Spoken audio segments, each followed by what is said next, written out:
Hi, my name's Stephen Baker. I'm a performance coach. And what that means is I work with individuals and organisations who are looking to improve their performance across all aspects. It may be physical performance, mental performance, decision making, productivity. What I'm going to share with you today is some insights into the work I do and how this can help you, whatever your field of play is and whatever aspect of your life you wish to improve. So let's start by identifying the problem. You want to be at your best physically, mentally, in terms of productivity. But one of the great difficulties is there is so much information out there. There's great sources of information, and if you had infinite time, you could probably come up with something which is a pretty good plan. For example, if you listen to the Huberman Lab podcast every week, then you would be able to come up with some pretty good protocols. But it takes a huge amount of time, and all one of those podcasts is focusing on is one aspect. Then there's the problem that any podcast is just a one-size-fits-all solution. So even if it is theoretically optimal, is it really going to be the best solution for you? So there's a basic problem of just formulating the plan. But then there's another problem, even if you manage to actually put that plan together. And that is the one which actually is the stumbling block for most people. And that is, even if I know what to do, I just don't do it. In other words, that gap between intentions and execution. And that's where a knowledge of psychology, behavioral psychology, is so important. And that's a problem that we will tackle in this webinar and in my program. So let me tell you a little more about myself before we talk about the program. So as I've mentioned, I'm a performance coach, and I work with individuals and organisations who are seeking to improve their performance in many aspects. I work with knowledge professionals such as entrepreneurs, high-level professionals. I work with traders. I work a lot with professional poker players. I also work with creative artists and professional athletes. My own background is relevant to what I bring to the table as a coach. I started my career as a courtroom lawyer in England. That is called a barrister in this country, and it's a challenging career. You're required to perform every day. And I learnt many lessons there. I was identified in the Times newspaper in the UK as one of the best up-and-coming young barristers in the country. From there, I actually decided to take my life in a different direction, and I started my own law firm, and that was successful, and I ended up selling my share in the business because I wanted to take my life in a very different direction at that stage, and that was because I wanted a new challenge, and I became a professional poker player.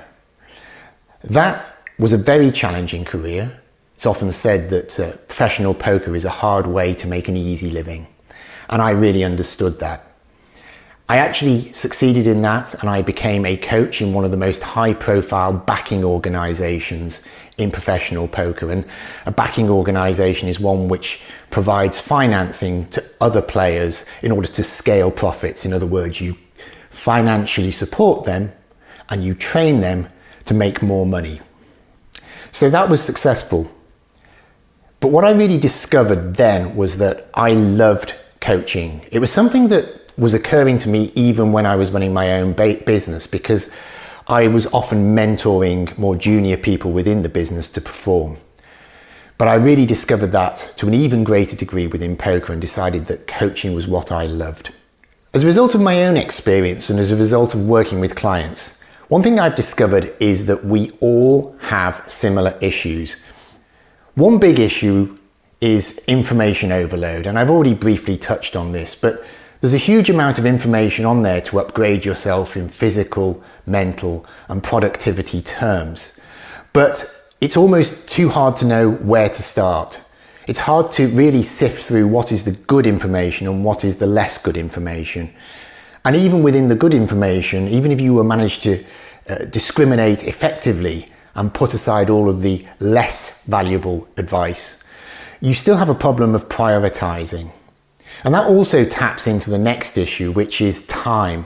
We have to come up with a program. We have to come up with ideas which actually are going to work in the real world. People are busy, and we have to make sure that these ideas work for your life. And that is part of what good coaching does.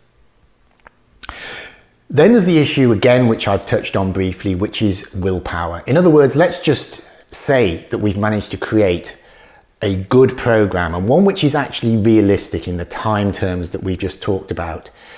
Time and again, you will come across individuals who just cannot stick to the program. And this is where a real knowledge and experience of behavioral psychology, experience in practice, makes a difference. And that is again something which good performance coaching can offer, which you simply cannot get from simply reading articles or good self-development books. So what's the solution to these problems? Well, one-on-one coaching enables you to really have a solution which is tailored to you, your personal characteristics, and your life. I'm able to distill all of the knowledge, not just from articles and scientific studies, but also from the experience I have had working with clients across all manner of fields as to what works and what doesn't. Something else that coaching can offer is real accountability. Sure, you can use a habit tracking app, but the truth of the matter is, you know, your mind really understands at a deep level that you're just ticking boxes, which gives no real accountability. It doesn't matter. The app doesn't care if you actually perform the habit you are trying to integrate, which will make you better. We have to go deeper than that. And what's more, most of these apps simply cannot tell you how to pivot. If you're struggling to perform, they can't really skillfully understand how you can pivot. And again, this comes back to the one-on-one benefit of really understanding you. Now, one thing I have learned with working across all of these clients, and this includes even world-class performers, is that perfectionism can often be a problem. And what that can often do is actually stop somebody making the changes. In other words, just a common pattern I observe is that people will read multiple self-development books or watch multiple videos on YouTube as to how to improve.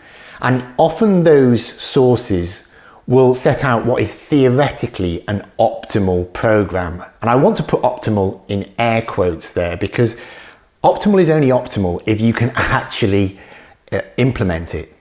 And what you often get is quite an exhaustive program, which just simply doesn't work. And the individual tries to start doing it in order to achieve the best possible level of performance, but they cannot sustain it. And then they fall from there to effectively nothing. So I will always look in the first instance to use a minimum effective dose approach in order to actually make the upgrades. That is a really effective way of getting somebody on the path. And it means that no matter how busy they are, it's going to make an impact. So we will always prioritize those parts of the program, those protocols which have an 80-20 kind of impact. In other words, a relatively small amount of effort and time, but a high level of performance as a result. So now let's talk about the 5 foundations of high performance. And these are sleep, nutrition, exercise, recovery, and what I describe as mind. And that covers a number of subcategories, such as the ability to focus, make good decisions, to cope with stress. So I'm going to talk about each of those in a little bit more detail now, but the basic understanding I want you to come away with at this point is that you need to focus on all of these aspects to make sure you are achieving your best in your career and in your life. Let me start by talking about sleep. Now, some people might be thinking, sleep? Really? Is this where we're starting in terms of performance coaching? I sleep okay. What's the problem? Well, I think it's probably true that many people sleep okay, But it's really important to understand that if you can upgrade your sleep, you will have massive positive impacts in other aspects of your performance. Sleep serves so many roles. And as I say, it's the best performance enhancing and life enhancing drug in the world. And yet people neglect it. People who spend any amount of money on multiple supplements, read many self-development books, will neglect their sleep. Sleep improves cognition, it improves physical recovery. It also replenishes dopamine, which will help you feel motivated. Now, if the reality is that there are days, and they're frequent days in particular, where you feel like I'm short on energy, I'm short on motivation, then looking at your sleep is a very good way to start. Now, let's just talk very briefly about and give an example about how I work with clients to improve this. I'm going to give you just one example, and I give my clients sleep hypnotherapy. That doesn't mean I'm there every night. I will provide a recorded hypnotherapy session to enable them to get into sleep. And I'm also able to personalize that. I had one client who was seeking to be a world-class performer, and he hadn't really slept well since he was a child. And we identified that there was an issue going back to his childhood which impacted on his ability to sleep. And we resolved that. And he started sleeping better than he'd ever slept before. And within a short period of time, he'd won 2 world titles in his field. I'm not naming him simply because there is an element of confidentiality in relationships, and unless a client agrees to disclose who they are, and often they don't want to because they want to keep an edge in their field, I cannot name the client. But this client is in a very niche field, and he's a world-class performer. And he has now won 2 world titles which had eluded them before we resolved his sleep through the work through me.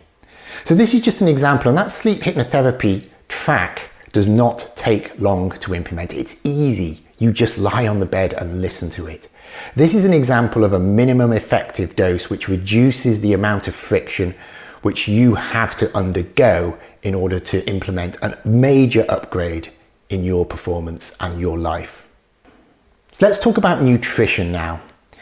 Now, what I have discovered as somebody who's extremely keen on improving my own physical and mental performance is that there are real obstacles here. What we want to do is find an approach which again reduces the level of friction to improve yourself. One of the things that I found problematical, even though I was highly motivated, more so than most people, was calorie and macronutrient tracking. And that's something where I've seen it with other clients when they've been advised, perhaps by a personal trainer, to track all of their macronutrients and their calories through an app. And they keep it up for a while, but it becomes really, really difficult to sustain. And the problem is, and this is a very common pattern where you go for this perfectionistic, demanding approach, is that when they stop, as they usually do, they completely fall away. And having gone from something which is super disciplined, they go to something which is completely indisciplined. So what we look to do is create protocols which don't involve that degree of friction, which train a different state of mind, train good habits, and then are sustainable. So let me give you an example of a minimum effective dose protocol here. Now again, there are a huge amount of supplements out there, and what people often do is just go for multiple approaches or expensive approaches, which are just not necessary. So one of the things we do on my program is truly identify the supplements that you really need. We're able to do detailed blood work, DNA testing, to actually work out what truly works for you. And it's so interesting that very often you can obtain most of what you need through natural food sources and then be much more targeted about what supplements you actually buy. And that's really important because you can spend a huge amount of supplements and waste your time. So that's just one example. Another example I'll just mention, because I've already touched on the issue of calorie and macronutrient tracking, is to just create an approach which enables you to have a broad sense of what you should and shouldn't be eating, both in type and in quantity every day, so that you just have a feel for it and you're not going to a restaurant and getting your phone out of your pocket and tapping on multiple items to log the food. That's not a way most of us want to live our life, and it's not necessary.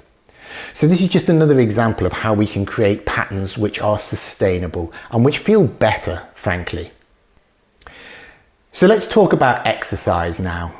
Now, it's pretty obvious that a well-constructed exercise program is going to benefit your body, and that is very important, particularly as we get older. We've got different reasons maybe for wanting to exercise when we're younger and older. Often when we're younger, aesthetics is very important and at the forefront of our mind. As we get older, that can still be important, but we also have to start thinking about our long-term health and longevity, and physical fitness is very important there. But what's less well known is the impacts of a good exercise program on mental wellness and performance. Good exercise programs can improve focus, can reduce stress. Just to take two examples of the impact on mind. Again, though, one of the reasons why exercise programs fall down is because they're often too demanding. I'm going to give you an example from a client I've worked with who was somebody who was a professional, a self-employed entrepreneur effectively, and he said, I know I need to exercise. He understood the benefits, incidentally, both physically and mentally, that I've just described, and he wanted to access those benefits, but he said, I really don't like going to the gym 3-4 times a week. And I said, you don't need to. I can give you a scientifically proven 12-minute per week resistance training program which ticks the box. And then we can use some other protocols. We don't have to, which actually help you in other respects of your fitness.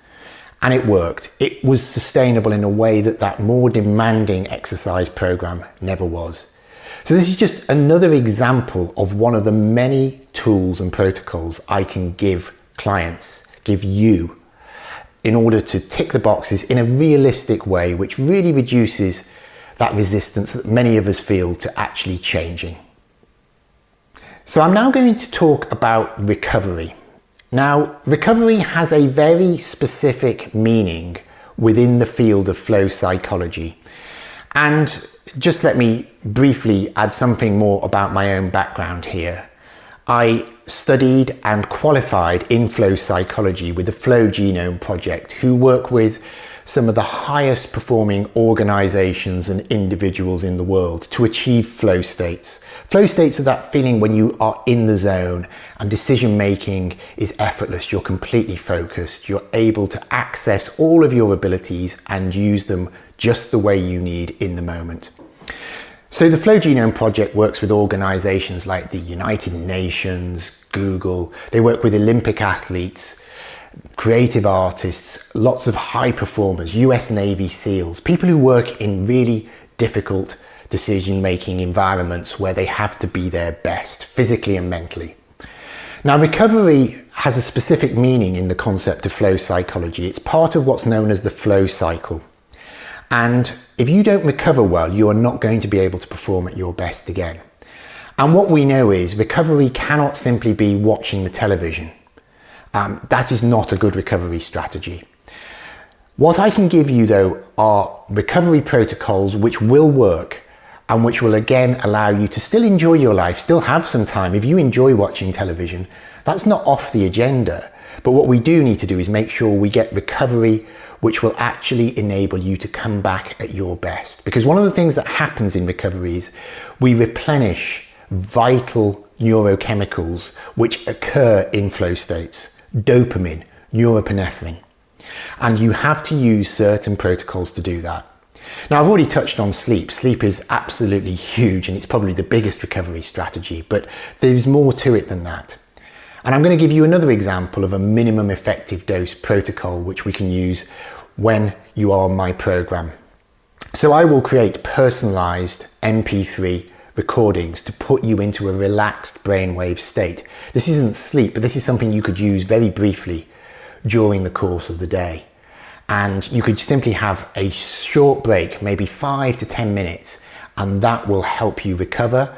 It will also help you get back at a higher level of productivity than you were before. So again, an example of something which is really a minimum effective dose, which is so easy to implement in pretty well everybody's life.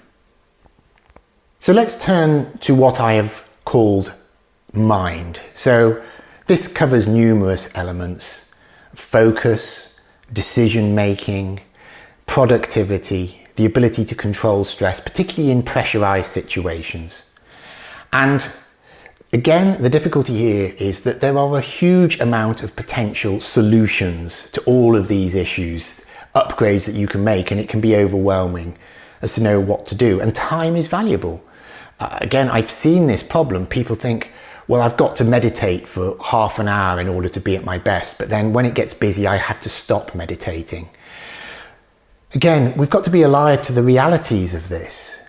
Again, let's look for minimum effective doses, and that is what I do. So one example is I have created a 5-minute neuro-linguistic programming protocol, which can really improve an individual's ability to confront a challenging situation, create a sense of calm and confidence, and allow them to very specifically prepare for whatever challenge it is they are meeting. 5 minutes. So this is just another example of the whole approach. How can we use our time efficiently? It's got to be realistic. 30 minutes meditation a day is just a pipe dream for many people, and there's no point in even trying to go down that route. Even if it is beneficial, it's just not something that's going to be sustained. So again, this is just an example, the one I've given you, of one of numerous strategies I've got which can be used to actually get these changes, these upgrades into your life in a realistic and sustainable way. So I just want to share with you now some transformation stories from some of my clients to show that everything I've said actually works in the real world. So let's just have a look at these. So let me start with Gina Valentina Vatra. She's an entrepreneur, very intelligent, very hardworking, but like many of us, there was some internal thought processes which maybe stopped her from being the best version of herself. It's something I can very much relate to on a personal level. I was always very hardworking, but there was definitely elements where I felt a lack of confidence in my ability.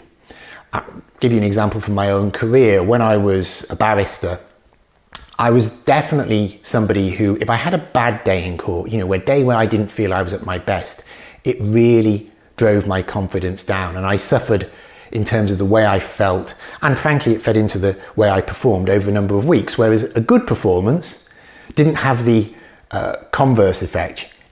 It didn't mean that I was boosted for all that period. And that is actually very common. It's the way the human mind works. The human mind tends to attach itself to negativity more than positivity. And this is an issue I deal with a lot of clients. But once you can get past that, then your true abilities can shine. And Gina's a great example of that, because she is a very, very capable individual who deserves all of the success that she's achieved. Now, the next example here is Oyan, and Oyan is a really interesting case study. He is a professional poker player, and I actually knew Oyan before I became a performance coach. I met him really as in my capacity as a poker coach, and I always wondered why he had not been more successful, because he struck me as an extremely hardworking, thoughtful, and stable individual. He had all of the tools there, but one of the things that he said to me was, he felt like there was something inside him that was holding him back, and he found emotional control at the poker tables difficult. And we did work together and we transformed that. And within a very short number of sessions together, I think it was 3, he then went on to make a game-changing score in one of the biggest tournaments in poker. Effectively a sort of world championships of poker. He made this big score in a big, difficult field, and it was a game changer. So this is another example. Now, you might say, well, that's poker. Does that apply to me? The truth of the matter is, all of these techniques apply across the board, because those mental blocks, that ability to control yourself emotionally under pressure and perform, is something that applies whatever you do. Pretty well anybody in any environment where they have to make decisions, where they have to perform their best under pressure, faces the same challenges and goes through the similar type of thought processes. So next is Henrik Johansson. He's an entrepreneur. He's actually created a real estate company which has some absolutely cutting edge ideas about how to build its portfolio and its market. And Henrik's an example of somebody I work with, not just as an individual, but then I work within his team. And he actually references the fact that I am able to uplift the performance of his entire team. He believes enough in what I do to spread this work throughout his team. And, you know, it's interesting. I use very different approaches for Henrik, as for example I used with Gina and Oyan. And this is something really important about good one-on-one coaching. It shouldn't feel like just going through a set of videos and it could be the same for everybody. It has to be adapted. So Henrik's a good example of how I mold my approach to each individual, but also how I can work not just with an individual, but entire teams to change the dynamic within the organization.